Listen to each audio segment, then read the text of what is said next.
নমস্কার, দেখছেন ডিজিটাল খবরিলাল।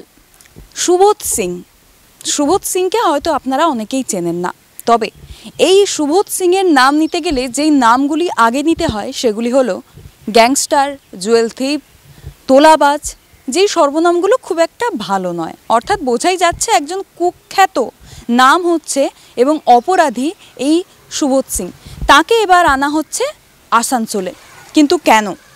আসানসোলে এবার বিহারের বেউর জেল থেকে সরাসরি ট্রানজিট রিমান্ডে এই সুবোধ সিংকে আনা হলো পশ্চিমবঙ্গের আসানসোলে। যেমনটা জানা যাচ্ছে যে রানীগঞ্জে একটি ডাকাতির ঘটনায় নাম জড়িয়ে রয়েছে এই ব্যক্তির। ঘটনাটা 2022-এর, যখন একটি স্বর্ণ ব্যবসায়ী যার নাম সুন্দর ভালোটিয়া, তার বাড়িতে চলে ডাকাতি এবং এই ডাকাতি চলাকালীন গুলির লড়াইও হয়। সেই গুলির লড়াইতে 3 জন গুলিবিদ্ধ হয়। এবার সেই তদন্তের মামলা করতে গিয়ে যাদেরকে ওখানে গ্রেপ্তার করা হয়, যেই 4 জনকে, তাদের মুখ থেকে এই নামটি উঠে আসে সুবোধ সিংয়ের, যিনি কিন্তু এক বড় মাপের গ্যাংস্টার মাফিয়া বলা যেতে পারে, যিনি বিহারে ওই বেউর জেলে বন্দী ছিলেন। এবার তাকে সরাসরি ট্রানজিট রিমান্ড দিয়ে আনা হলো আসানসোলে, সিজিএম কোর্টে তোলা হলো।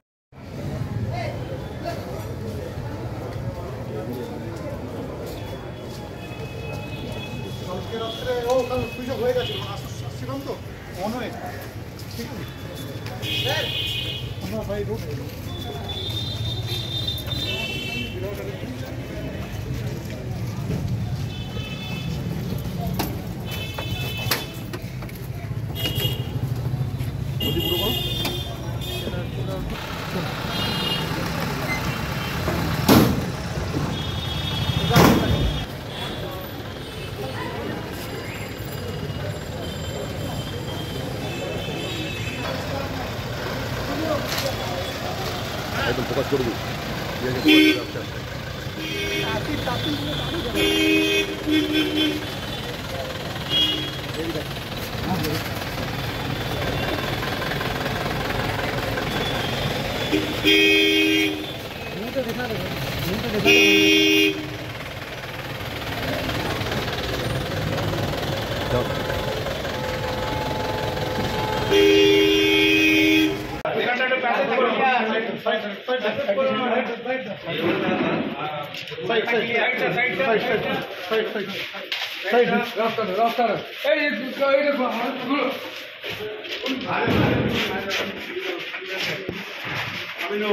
একটু বাঁ দিকে বলে দাও, জায়গাটা বলে দাও, দেখি।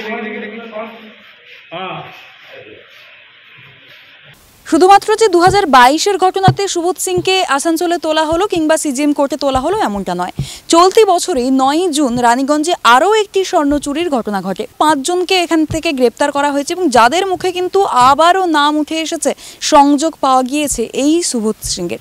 তাহলে এবার কিন্তু এটা মনে করা হচ্ছে যে সুদূর বিহারে বন্দি থেকে রানীগঞ্জের প্রত্যেকটি যেই সমস্ত ডাকাতি মামলা কিংবা চুরির ঘটনা, সেখানে সরাসরি কানেকশন থাকছে এই সুবোধ সিংয়ের। সেটা কিভাবে? তাই জিজ্ঞাসাবাদের প্রয়োজন। এবার এই জিজ্ঞাসাবাদ থেকে শুরু করে জেরা, এই সমস্ত কিছুর জন্য তাকে এবার আনা হলো এই আদালতে। এবার দেখার যে এই সুবোধ সিংয়ের থেকে কি তথ্য পাওয়া যায় এবং শুধুমাত্র কি এই ব্যক্তি, এই গ্যাংস্টার, নাকি আর অন্য কোনো মুখ, আমাদের রাজ্যেরই কোনো মুখ জড়িয়ে আছে এই ঘটনার পেছনে, সেই দিকে আমাদের নজর থাকছে। আর জেলা সহ রাজ্যের সমস্ত খবরের জন্য আপনাদের চোখ থাকুক ডিজিটাল খবরিলালের দিকে। ডিজিটাল খবরিলাল মানেই খবর আপনাদের, নজর আমাদের। ডিজিটাল খবরিলাল, খবর আপনাদের, নজর আমাদের।